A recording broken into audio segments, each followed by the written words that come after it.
आपण पाहत आहात लोकधारा मराठी न्यूज, आवाज जनतेच्या हक्कासाठी।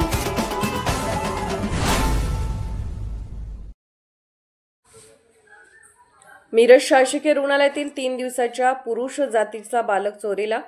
मिरजेत रुग्णालयातून 3 दिवसाच्या नवजात बालकाला अज्ञात महिलेने पळवून नेल्याची घटना।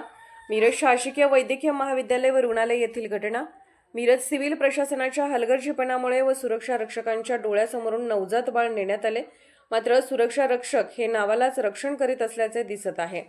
मिरज शासकीय वैद्यकीय महाविद्यालय व रुग्णालय येथून 3 दिवसाचे नवजात बालकाला एका अज्ञात महिलेने पळवून नेल्याची घटना घडली। कविता समाधान आलदर डिस्कळ, तालुका सांगोला, जिल्हा सोलापूर ही महिला प्रसूतीसाठी मिरज शासकीय रुग्णालय येथे दाखल झाली आहे।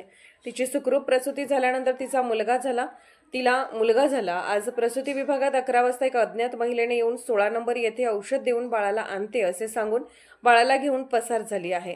बाळ परत घेऊन ती महिला आली नसल्याने शासकीय रुग्णालयात येथे बाळ चोरीला गेल्याचा हा प्रकार उघडकीस आला। या महिलेचे 3 दिवसाचे बाळ अज्ञात महिलेने पळवून नेल्याची घटना घडली आहे। गेले 2 दिवस ते अज्ञात महिला प्रसूती विभागामध्ये फिरत होती। त्या बाळाच्या नातेवाईकांचा विश्वास संपादन करून तिने आज बाळ घेऊन पसार झाले। या घटनेमुळे मिरज शासकीय रुग्णालय येथे खळबळ उडाली असून सीसीटीव्ही कॅमेऱ्यामध्ये त्या महिलेचा शोध घेण्याचे काम सुरू आहे। नमस्कार, मी Pranil Gilda, sub divisional police officer Miraj विभाग। आज आमच्याकडे महात्मा गांधी चौक पोलीस स्टेशनच्या हद्दीमध्ये मिरज सिव्हिल हॉस्पिटल या ठिकाणाहून एक 3 दिवसांचं बाळ चोरीला घडल्याची घटना आमच्याकडे रिपोर्ट झालेली आहे।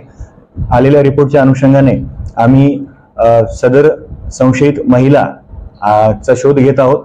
त्यामध्ये आम्ही वेगवेगळ्या टीम फॉर्म केलेल्या आहेत, ज्यामध्ये सीसीटीव्ही फुटेज असेल किंवा सायबर रिलेटेड इनपुट असेल किंवा प्रत्यक्षदर्शी ज्यांनी कोणी ह्या महिलेची मुवमेंट पाहिलेली असेल, अशा प्रकारचं सगळं काही इनपुट आम्ही गोळा करून त्यावर योग्य ती कारवाई करत आहोत। यामध्ये सर्व नागरिकांना माझी विनंती आहे, आवाहन आहे की अशा प्रकारच्या कुठल्याही संशयित महिलेचं जर आपल्या आसपास वावरणं आपल्याला आढळलं तर आपण तात्काळ जवळच्या पोलीस स्टेशनला संपर्क साधावा आणि पोलीस प्रशासनाला यामध्ये मदत करावी।